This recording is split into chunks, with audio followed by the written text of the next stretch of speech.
triste, porque isso estava sendo recomendado a uma igreja.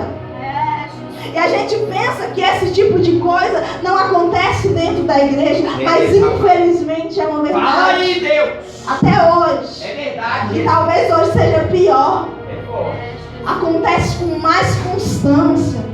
Acontece por mais repetidas vezes. Mas o Senhor está aqui para nos alertar, para dizer: se você quer travar uma batalha no mundo espiritual, primeiro aprenda a amar o seu irmão, primeiro aprenda a amar o seu próximo, primeiro aprenda a respeitar o seu pastor, a sua pastora, ao seu pai, a sua mãe, seu esposo, sua esposa, seus irmãos. São princípios básicos. São princípios básicos da nossa vida que infelizmente tem se perdido. E a gente pensa que não tem importância, mas tem. Porque se não tivesse importância, não seria dito antes de falar sobre a armadura, antes de falar sobre a batalha espiritual.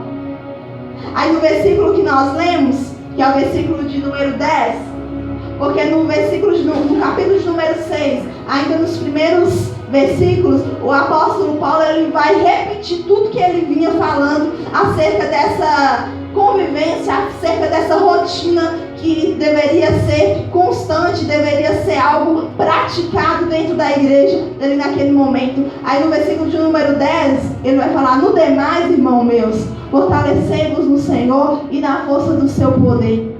Oh, aleluia, Jesus! Ele já está finalizando a carta.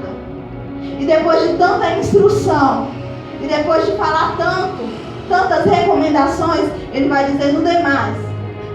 É como se ele estivesse dizendo: depois que vocês conseguirem colocar em prática tudo isso, fortalecei-vos no Senhor. Sabe por quê? Porque tem hora que a gente quer buscar de Deus esse revestimento, mas a gente não consegue fortalecer e edificar um relacionamento entre pessoas. A gente não consegue liberar uma palavra de edificação para a vida de alguém que está precisando. Por quê? Porque às vezes o nosso ego fala muito mais alto do que a vontade de Deus em nós. Aí ele vai dizer: e revestivos de toda a armadura de Deus para quê? Para que possais estar firmes contra as astutas e ciladas do diabo. Sabe o que é isso? O apóstolo Paulo está escrevendo que depois que realmente nós estivermos preparados, e quando diz preparado, a gente entende que é em todas as áreas da nossa vida, aí sim nós poderemos nos revestir de toda a armadura de Deus para continuar firmes e resistir a todas as ciladas do nosso inimigo. Quando eu falo sobre toda essa preparação que nós como cristãos precisamos aprender, me lembra sobre Salomão. Salomão, quando a Bíblia diz que a rainha de Sabá, ela fica sabendo da fama de Salomão, fica sabendo de toda a história de Salomão. A Bíblia diz que desperta nela uma curiosidade. E ela sai da sua terra para ir conhecer o rei de Israel. E a Bíblia vai dizer que quando ela encontra com ele, e ela leva muitos enigmas, e ele vai responder tudo, e ela vai reparar tudo, toda a vida do rei Salomão. A Bíblia vai dizer que ela fica admirada. Com o quê? Com o tratamento que ele dava para os seus servos, com as vestimentas dos seus servos, com a sentada à sua mesa, com as vestes daqueles que eram servos de Salomão. E aí no último, ela vai dizer 7 coisas, na última ela vai dizer: e como é os seus holocaustos que ele apresenta diante de Deus. Sabe o que é isso, irmãos? Sabe o que eu quero chamar a sua atenção nessa noite? É porque nós, como cristãos, precisamos ver uma totalidade em Deus. Nós precisamos aprender a viver a plenitude em Deus. Porque, infelizmente, não dá para dizer que somos crentes, que somos servos de Deus, se nós não aprendemos a perdoar. verdade, Deus. Infelizmente, não dá para dizer que nós somos crentes, que nós somos servos de Deus, que nós não sabemos respeitar, se nós não aprendemos a respeitar o limite do outro. Se nós não aprendemos a honrar os nossos pais, infelizmente, não dá. A gente precisa viver essa totalidade em Deus. E o apóstolo Paulo, ele frisou muito bem isso.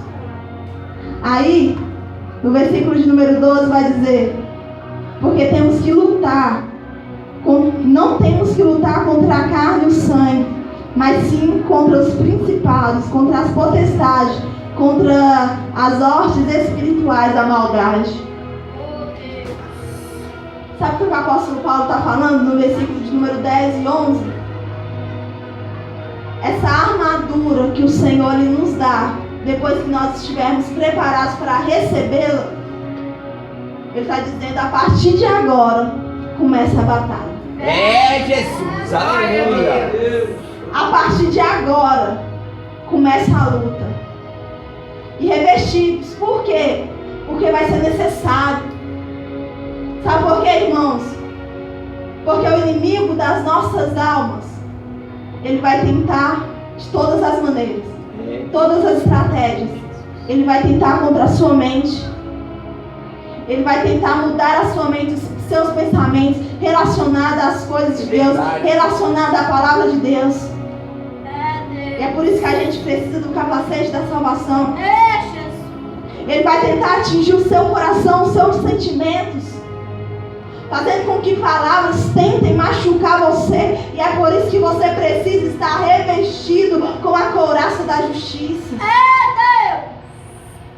Porque diariamente vai levantar, e muitas das vezes o inimigo vai usar pessoas para tentar atingir você, atingir os seus sentimentos, o seu emocional.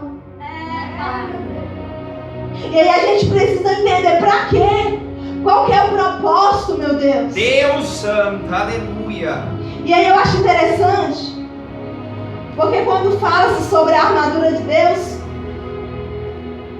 fala mais de coisas para nos proteger do que coisas que nos fazem de armas para o ataque. E sabe a dificuldade de tudo isso, irmãos? Porque a nossa natureza humana, pastora, a nossa natureza pecaminosa, a nossa natureza decaída, ela vai querer sempre atacar. Verdade, Deus. Mas aí a gente vê que Deus está disponibilizando para nós mais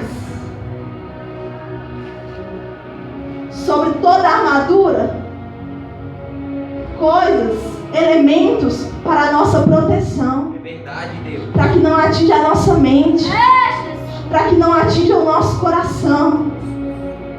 E aí a Bíblia vai dizer sobre a única arma de ataque. E eu acho ela maravilhosa. Aleluia, meu Deus. Porque a Bíblia vai dizer que é a espada do Espírito. Glória a Deus, aleluia, Jesus. E aí ela vai deixar bem clara que espada é essa do Espírito, que é a palavra de Deus. Aleluia, meu Deus. Aí eu acho interessante, porque se nós não estivermos e não tivermos o conhecimento total da palavra de Deus, nós não temos arma para atacar. É verdade, Deus. Aleluia, Jesus. Eu acho interessante o texto quando fala assim, ó, procura te apresentar a Deus como obreiro aprovado, que não tem do que se envergonhar, que maneja bem a palavra da verdade.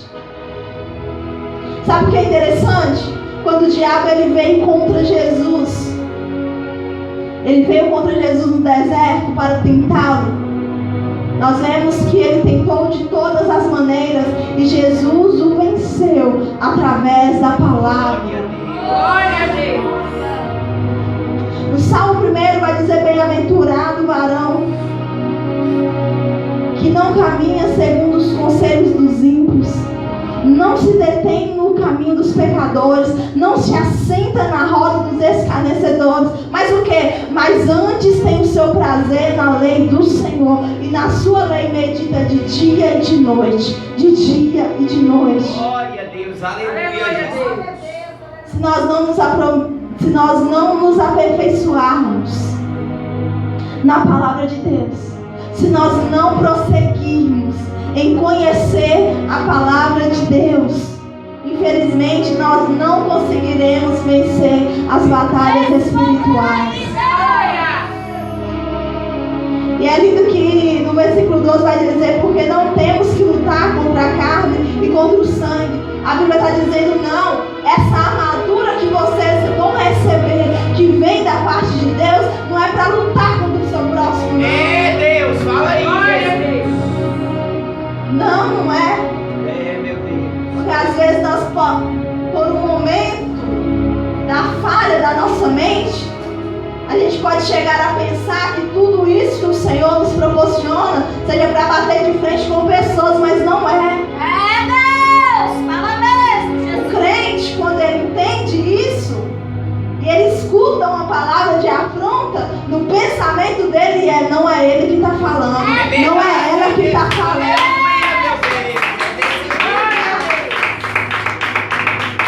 Aleluia, meu Deus. E a gente vai ver que toda essa armadura que o Senhor Deus, Ele nos proporciona, não é nem pra gente ir bater de frente, não, procurar em lugares. Não é. É pra quê? É pra que a gente venha se tornar cada dia mais resistente. Aleluia, Jesus. E tornar-se resistente faz com que eu e você não desista na primeira luta. Faz com que eu e você não desista na primeira Aleluia, meu dificuldade. Deus.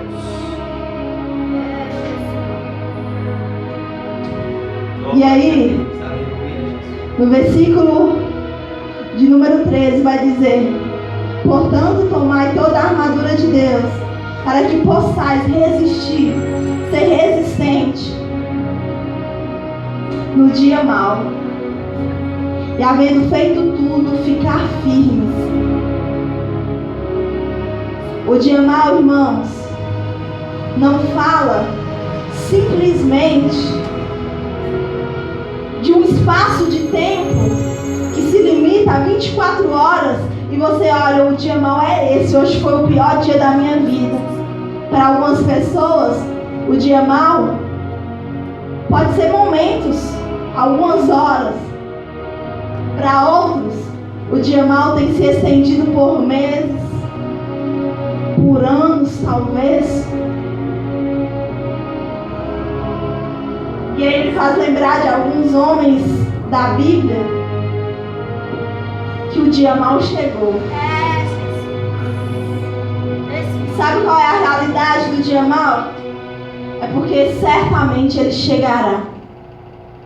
Se não chegou ainda, irmãos, vai chegar. Eita Deus, que confirma tudo. Ou então, não tinha necessidade de nós recebermos a armadura de Deus. Eu percebo que o dia mau de Jó chega no dia em que o diabo ele chega na frente de Deus e começa a questionar acerca de Jó. E Deus permite que o diabo toque em tudo na vida de Jó. Para mim, aquele dia foi o dia mau de Jó. Só que aí a gente percebe a diferença de quem tem verdadeiramente a armadura de Deus, de quem realmente está preparado para enfrentar o dia mau e para quem não está. Porque o Jó, ele perde tudo, mas mesmo quando ele vem ser tentado pela sua mulher, a Bíblia vai dizer que ele abre a sua boca e diz: Deus me deu, Deus tomou, bendito seja o nome do Senhor. Glória a Deus.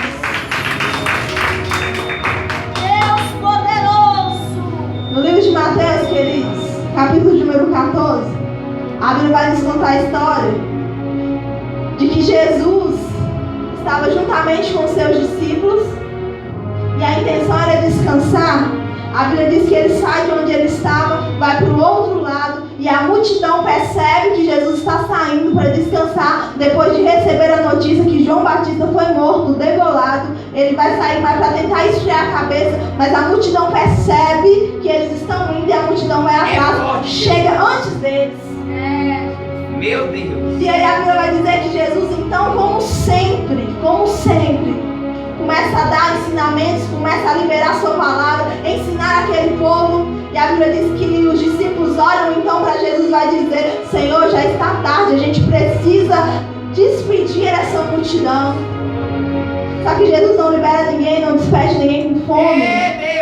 Aí a Bíblia vai dizer que ele então manda providenciar algo para alimentar aquela multidão. Aparentemente não tinha nada, eram apenas 5 pães e 2 peixinhos, que foi o que os discípulos conseguiram.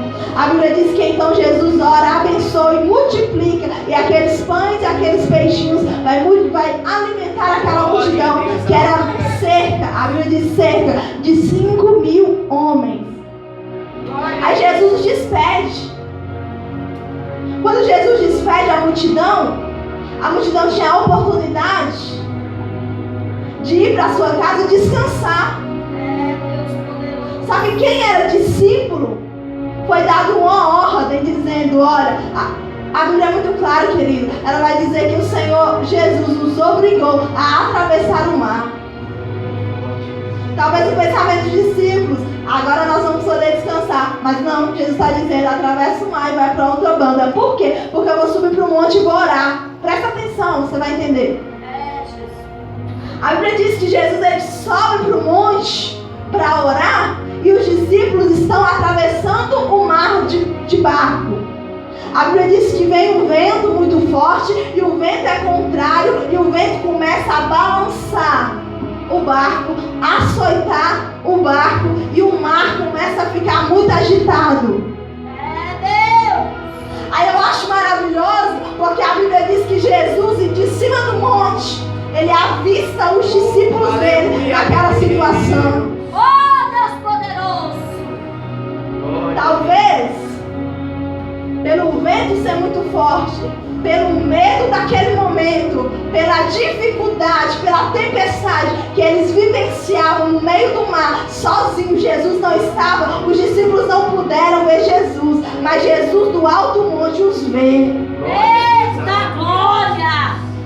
Isso para mim é maravilhoso demais, queridos, porque a Bíblia vai dizer que Jesus os avista e Jesus os vê, mesmo com toda a dificuldade, o vento sendo contrário, eles não pararam de remar. Eles estão remando. O vento está muito forte, mas eles estão remando.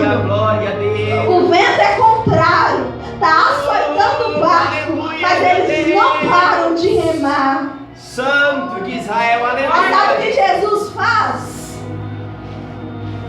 Esses dá pra ver, eu acredito naquele momento, Jesus olha e vê aquela situação e diz: esses são resistentes. Eita glória!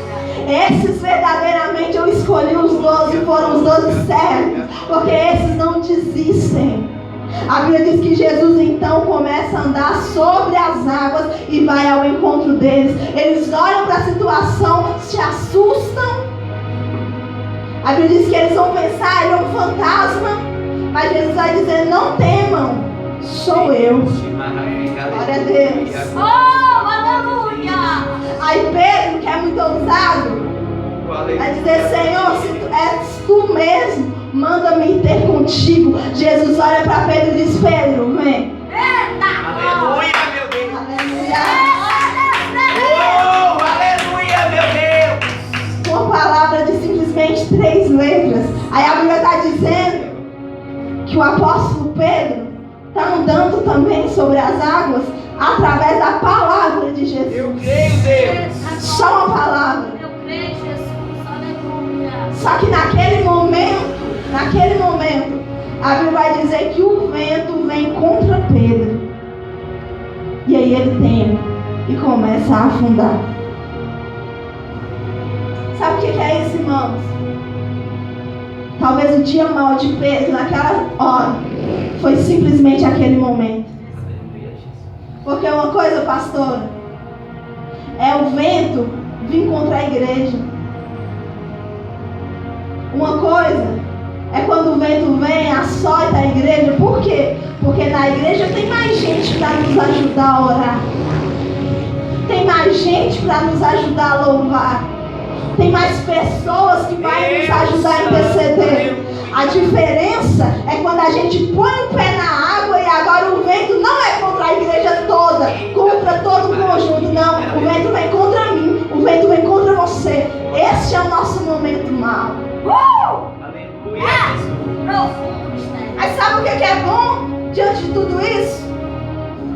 Porque é nesses momentos dificultosos que a gente vai ver como está a nossa fé em Deus. Verdade de Deus. Como é que está a armadura? Será que colocou o capacete, mas esqueceu da couraça? Meu Deus. Será que até pegou o escudo da fé, mas a espada da verdade não está sendo manejada com a mão? Será? Aleluia, Jesus. É nesses momentos, irmãos, é nesses dias maus que nós podemos ter a certeza se realmente nós estamos firmados em Deus ou não. E talvez hoje, você está olhando para você e está dizendo: o meu momento mal, o meu dia mal, é o momento que eu estou vivendo agora. Mas sabe o que Deus está dizendo para mim e para a tua vida? Se seu dia mal é agora, é nesse momento que você está vivendo, e você está aqui, é um bom sinal, querido. Sabe por quê? Porque existem pessoas que quando vem o dia mal, a primeira coisa que faz é afastar da igreja. Por quê? Porque não tem estrutura suficiente para permanecer. Esse modelo que acontece. Mas aprove Deus olhar para mim e para a tua vida com um olhar de amor, com um olhar de misericórdia, com um olhar de graça, e colocar em nós um revestimento suficiente para que mesmo quando viessem esses dias ruins, esses dias maus, nos fizesse permanecer e prevalecer firmes. Santo de Israel, aleluia. Sabe qual é o meu desejo? E eu acredito que seja também a vontade de Deus para as nossas vidas, para que quando o dia